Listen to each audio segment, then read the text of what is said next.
Você já percebeu que o alienígena mais humano do cinema não é humano? Tá, tô exagerando, pode não ser o alienígena mais humano do cinema, mas com certeza é um dos mais legais.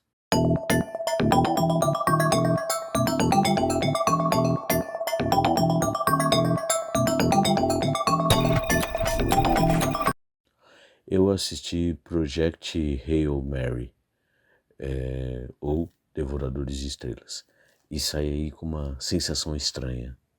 Não foi espaço, não foi a ciência, não foi nem o risco da extinção da humanidade. Foi ele, o alienígena. Porque ele não parece alienígena. Ele parece um estrangeiro. A história começa bem simples, pelo menos na superfície. Um homem acorda sozinho, uma nave espacial, sem memória, sem contexto, sem identidade.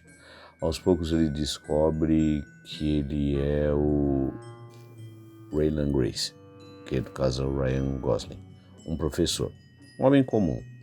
E talvez ele possa ser a última esperança da humanidade.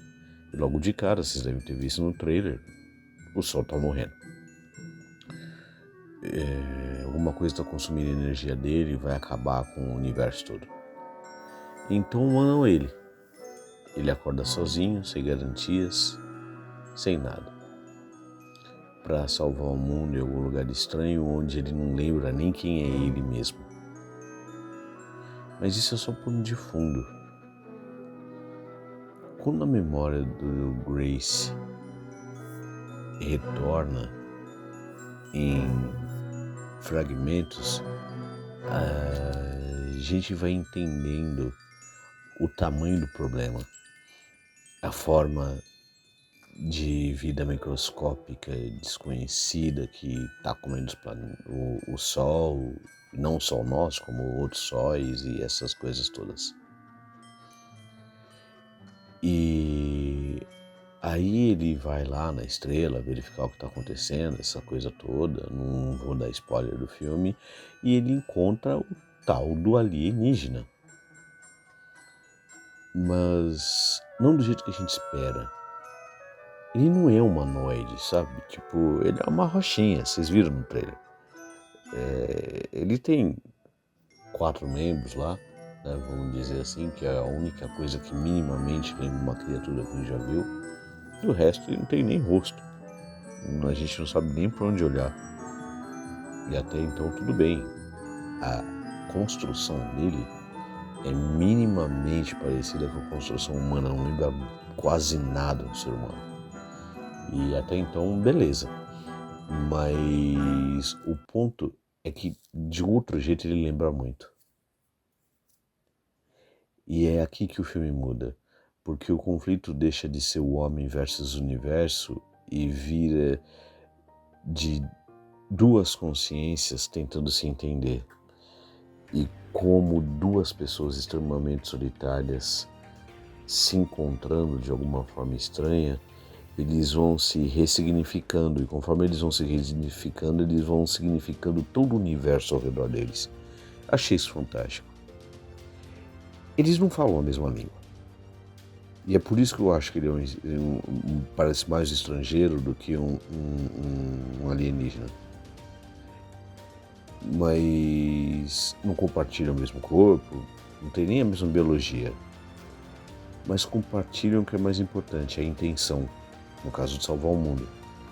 E aí ele tem várias coisas parecidas com a gente, curiosidade, propósito, e aí devagar a comunicação vai se fazendo, se enredando, eles vão aprendendo, até que nasce uma amizade dali.